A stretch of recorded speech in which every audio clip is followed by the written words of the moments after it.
Welcome back to my channel Edu Ease മാത്സിൻ്റെ class 9 exam മോഡലിൻ്റെ second പാർട്ടാണ് ഞാനിപ്പം എടുക്കാൻ പോകുന്നത്.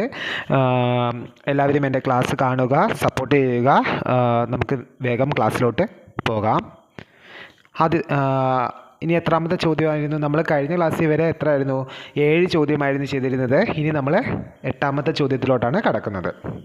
നെക്സ്റ്റ് ചോദ്യം, 8ാമത്തെ ചോദ്യം കൊടുത്തിരിക്കുന്നു. നോക്കിയേ, in A circle of radius 3 centimetre what is the area of sector of central angle 120 degree. അവിടെ എന്താണ്? ഏരിയ ഓഫ് എ സെക്ടർ ആണ് ചോദിച്ചിരിക്കുന്നത്. മനസ്സിലായോ? Area of A sector, area ആണ് ചോദിച്ചിരിക്കുന്നത്. മനസ്സിലായോ? അപ്പം നമ്മൾ മുമ്പേ പറഞ്ഞത് എന്തായിരുന്നു? ആർക്ക് ലെങ്ത് ആയിരുന്നു കണ്ടുപിടിച്ചത്. ഓക്കെ, ഇപ്പോൾ നമ്മൾ കണ്ടുപിടിക്കാൻ പോകുന്നത് എന്താണ്? ഏരിയ ഓഫ് എ സെക്ടർ ആണ്, ഏരിയ ആണ് കേട്ടോ. അപ്പോൾ അവിടെ നമുക്ക് എത്ര വന്നിട്ടുണ്ട്? 3 സെൻറ്റിമീറ്റർ വന്നിട്ടുണ്ട്. എക്സ് അല്ലെങ്കിൽ സെൻട്രൽ ആംഗിൾ എത്ര വന്നിട്ടുണ്ട്? 120 ഡിഗ്രിയും തന്നിട്ടുണ്ട്. ഇനി നമുക്ക് ഏരിയ ഓഫ് എ സെക്ടർ അല്ലെങ്കിൽ സെക്ടർ ആംഗിൾ സെക്ടർ ഏരിയ എങ്ങനെ കണ്ടുപിടിക്കാൻ ചോദിച്ചാൽ x/360 ഇൻറ്റു πr² ആണ് വരുന്നത്. അത് എന്തുകൊണ്ടാണ് πr² വരുന്നത്?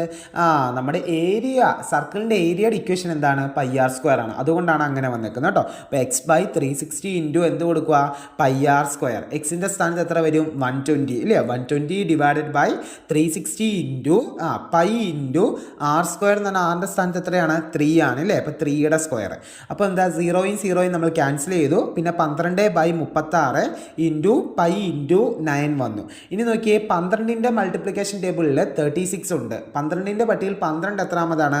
1-മതാണ് ഇല്ലയോ? പിന്നെ 36 എത്രാമതാണ്? 12 ഇൻറ്റു 3 ആണ്. അതുകൊണ്ടാണ് 12ഉം 36ഉം കൂടെ വെട്ടിയിട്ട് എത്ര എഴുതിയേക്കുന്നത്? 36ൻ്റെ അവിടെ 3 എഴുതിയേക്കുന്നത്. ഇനി മുകൾ ഭാഗത്ത് എന്ത് വരും? 12ൻ്റെ അവിടെ 1 ആണ്. അപ്പോൾ 1 ഇൻറ്റു π ഇൻറ്റു 9. 1 ഇൻറ്റു π ആണ്. π ഇൻറ്റു 9 എത്ര? 9π. 9π ഡിവൈഡഡ് ബൈ 3. ഇനി നോക്കിയേ, 3യും 9ഉം തമ്മിൽ നമുക്ക് ക്യാൻസൽ ചെയ്യാമല്ലോ. 3ൻ്റെ പട്ടികയിൽ 9 എത്രാമതാണ്? 3-മതാണ്. അപ്പം ക്യാൻസർ എത്ര കിട്ടി? ഏരിയ ആണ് ചോദിച്ചേക്കുന്നത്. അപ്പോൾ സെക്ടർ ഏരിയ ആണ്. അതുകൊണ്ട് 3π സെൻറ്റിമീറ്റർ സ്ക്വയർ. നിങ്ങൾക്ക് ഏരിയ കണ്ടാൽ ഓർത്തോണം, അവിടെ സ്ക്വയർ വരും. നമ്മുടെ യൂണിറ്റിന് നമുക്ക് തെറ്റിക്കല് മാർക്ക് പോകും കേട്ടോ. അപ്പോൾ 3π സെൻറ്റിമീറ്റർ സ്ക്വയർ എന്ന് നമുക്ക് ആൻസർ കിട്ടും. ഇനി അതിൻ്റെ ബി ചോദ്യം ഇതേ മോഡൽ തന്നെയാണ്. നോക്കിക്കേ, what is the area of sector. ഇതേപോലെ ഏരിയ ഓഫ് സെക്ടർ തന്നെ കണ്ടുപിടിക്കേണ്ടത്. Of the same central angle, നമുക്ക് തന്നിരിക്കുന്ന അതേ സെൻട്രൽ ആംഗിൾ എത്ര? 120 ഡിഗ്രി ആയിരുന്നു അല്ലേ? In A circle of radius 6 centimetre. അപ്പോൾ നമുക്ക് ഇതേപോലെ തന്നെ r = 6 സെൻറ്റിമീറ്റർ, x = 120 ഡിഗ്രി. ഇനി എന്ത് ചെയ്യാം? സെക്ടർ ആംഗിൾ അല്ലെങ്കിൽ സെക്ടർ ഏരിയ അല്ലെങ്കിൽ ഏരിയ ഓഫ് എ സെക്ടർ എങ്ങനെ കണ്ടുപിടിക്കാം? ഇപ്പോൾ ചെയ്തുകൊണ്ട് തന്നെ x/360 ഇൻറ്റു πr². എക്സിൻ്റെ സ്ഥാനത്ത് 120 ഡിവൈഡഡ് ബൈ 360 ഇൻറ്റു π ഇൻറ്റു r²ൻ്റെ അവിടെ 6, സ്മാൾ ലെറ്റർ r എത്രയാണ്? 6 ആണ്. 6² കൊടുത്തിരിക്കുന്നു. മുമ്പേ ചെയ്ത അതേ മെത്തേഡ് അവിടെ 3ക്ക് പകരം 6 ഇട്ട് കൊടുത്തു എന്ന് മാത്രമേ ഉള്ളൂ. 12ഉം 36ഉം ഒക്കെ നമുക്ക് എന്താണ്? 12/36 ഇൻറ്റു π ഇൻറ്റു 6² എത്ര കിട്ടി? 36 കിട്ടി. അപ്പോൾ താഴത്തെ 36ഉം മറ്റേ 36ഉം തമ്മിൽ ക്യാൻസൽ ചെയ്ത് കഴിഞ്ഞാൽ നമുക്ക് എത്ര വരും? 12π സെൻറ്റിമീറ്റർ സ്ക്വയർ കിട്ടും. എന്ത്? Sector of area. അപ്പോൾ സെക്ടർ ഓഫ് ഏരിയ അല്ലെങ്കിൽ സെക്ടർ ഏരിയ എത്ര കിട്ടി? 12π സെൻറ്റിമീറ്റർ സ്ക്വയർ എന്ന് നമുക്ക് കിട്ടും.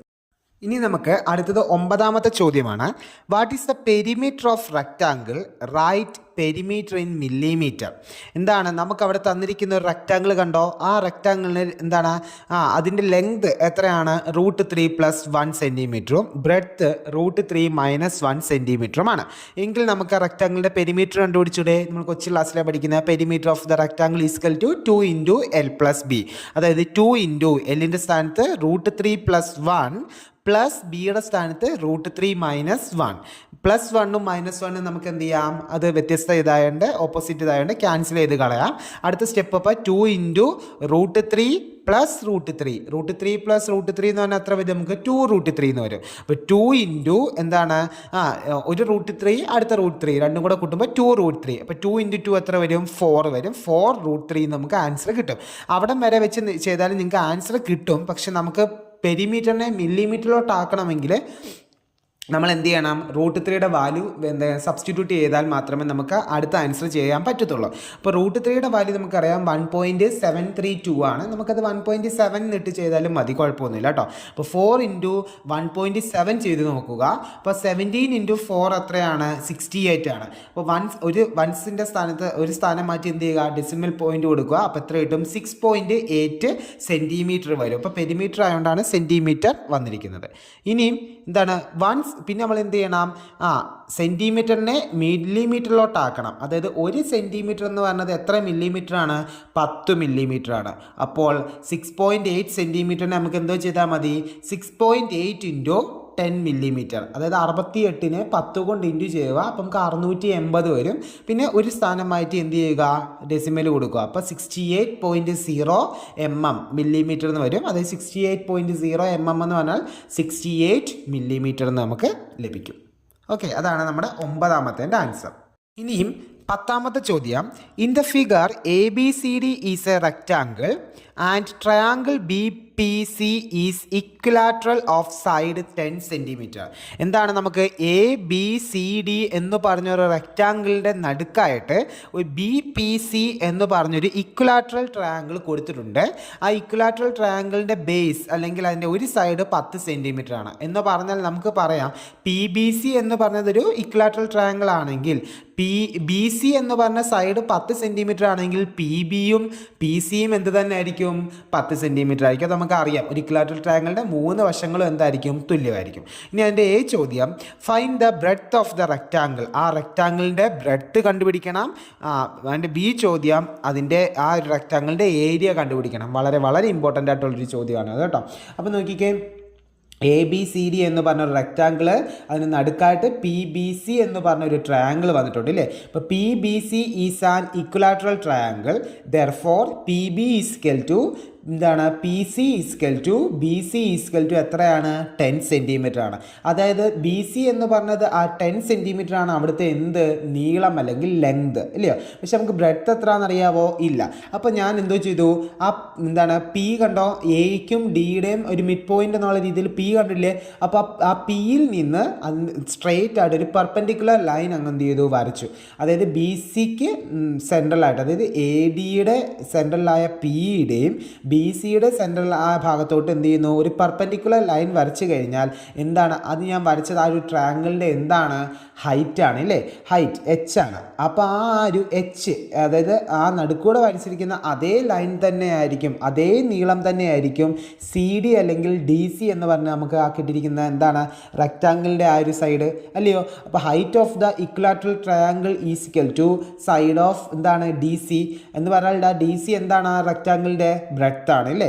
നമുക്ക് ഇക്വലാറ്ററൽ ട്രയാങ്കിളിൻ്റെ ഹൈറ്റ് കണ്ടുപിടിക്കാൻ നമ്മൾ പഠിച്ചൊരു ഇക്വേഷൻ ഉണ്ട്. എന്താണ്, അത് കാണാൻ പഠിച്ചു വെച്ചോണം. ഉറപ്പായിട്ട് നമുക്ക് എക്സാമിന് ഉപകരിക്കുന്ന ഒരു ഇക്വേഷനാണ് കേട്ടോ. H ഈക്വൽ ടു എന്താണ്, √3a/2. എന്താണ്, H ഈക്വൽ ടു √3a/2 ആണ് ഇക്വേഷൻ. എന്ത്, ഇക്വലാറ്ററൽ ട്രയാങ്കിളിൻ്റെ ഹൈറ്റ് കണ്ടുപിടിക്കാൻ. ഇനി എയുടെ സ്ഥാനത്ത് എത്രയാണ്, എയുടെ വാല്യൂ എത്രയാണ്, സൈഡ് എത്രയാണ്, 10 സെൻറ്റിമീറ്റർ ആണ്. അപ്പോൾ H equal to √3 into A എത്രയാണ്, 10/2. ദാറ്റ് ഈക്വൽ ടു √3 ഇൻറ്റു 10/2 എന്ന് പറഞ്ഞാൽ എത്ര കിട്ടും, 5 കിട്ടും.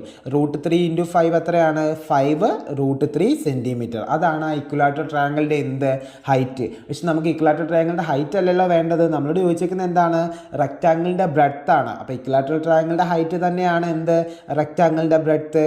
അപ്പോൾ നമുക്ക് ബ്രെഡ്ത്ത് ഈക്വൽ ടു എത്ര കിട്ടി, 5 √3 സെൻറ്റിമീറ്റർ എന്ന് കിട്ടി. ഇനി നമ്മളോട് ചോദിച്ചിരിക്കുന്നത് B ചോദ്യം എന്താണ്, ഏരിയ ഓഫ് ദ റെക്റ്റാങ്കിൾ ഇല്ലേ. ആ റെക്റ്റാങ്കിളിൻ്റെ ഏരിയ കണ്ടുപിടിക്കാനാണ്. റെക്റ്റാങ്കിളിൻ്റെ ഏരിയ നമ്മൾ കൊച്ചിലെ മുതൽ പഠിക്കുന്ന ലെങ്ത് ഇൻറ്റു ബ്രെഡ്ത്ത് ആണ്. ലെങ്തും തന്നിട്ടുണ്ട്, ബ്രെഡ്ത്തും തന്നിട്ടുണ്ടല്ലോ. നമ്മളിപ്പോൾ കണ്ടുപിടിച്ചില്ലേ ബ്രെഡ്ത്ത്, ലെങ്ത് 10 സെൻറ്റിമീറ്റർ ആണ്. അപ്പോൾ 10 ഇൻറ്റു ബ്രെഡ്ത്ത് എത്രയാണ്, 5 √3. അപ്പോൾ 10 ഇൻറ്റു 5 എത്രയാണ്, 50 വരും. പിന്നെ 50 ഇൻറ്റു √3 എത്രയാണ്, 50 √3 സെൻറ്റിമീറ്റർ സ്ക്വയർ. വേണമെങ്കിൽ നിങ്ങൾക്ക് എന്ത് ചെയ്യാം, ഞാൻ മുമ്പേ പറഞ്ഞു വിട്ട് √3യുടെ വാല്യൂ സബ്സ്റ്റിറ്റ്യൂട്ട് ചെയ്യാം, 1.732.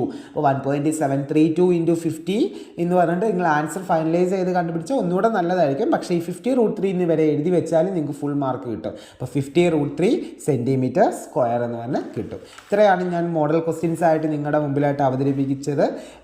എല്ലാവർക്കും ഈ ക്ലാസ് വളരെ ഉപകാരപ്പെട്ടു എന്ന് തന്നെ ഞാൻ വിശ്വസിക്കുന്നു. കാരണം ഇത് മാക്സിമം എന്താണ് ഇമ്പോർട്ടൻ്റ് ആയിട്ടുള്ള കുറേ ക്വസ്റ്റ്യൻസ് ആണ് ഞാൻ എന്ത് ചെയ്തിരിക്കുന്നത്, നിങ്ങളുടെ മുമ്പിലേക്ക് അവതരിപ്പിച്ചത്. അപ്പോൾ എല്ലാവരും നിർബന്ധമായിട്ട് ഇത് എന്ത് ചെയ്യണം, ഞാൻ പറയുന്നതിനൊപ്പം തന്നെ അത് നിങ്ങൾ എന്ത് ചെയ്യുക, ക്ലാസ് കാണുമ്പോൾ ചെയ്ത് നോക്കുക. ഉറപ്പായും ഇത് നിങ്ങൾക്ക് നാളെ യൂസ്ഫുൾ ആവും എക്സാമിന്. അപ്പം എല്ലാവർക്കും നല്ല മാർക്ക് കിട്ടട്ടെ എന്ന് ആശംസിക്കുന്നു. 80 മാർക്കിനാണ് എക്സാം എന്ന് ഓർമ്മ വേണം. 80-ൽ 72 എബോവ് മേടിച്ചാലാണ് നമുക്ക് A+ കിട്ടുന്നത്. അപ്പോൾ എല്ലാവർക്കും മാത്സിന് A+ കിട്ടട്ടെ എന്ന് ഞാൻ ആത്മാർത്ഥമായി പ്രാർത്ഥിക്കുന്നു. ഓക്കെ, അപ്പോൾ എജു ഈസ് എന്ന് പറഞ്ഞാൽ നിങ്ങളുടെ എൻ്റെ ഈ ചാനൽ എല്ലാവരും സപ്പോർട്ട് ചെയ്യുക. Thank you so much.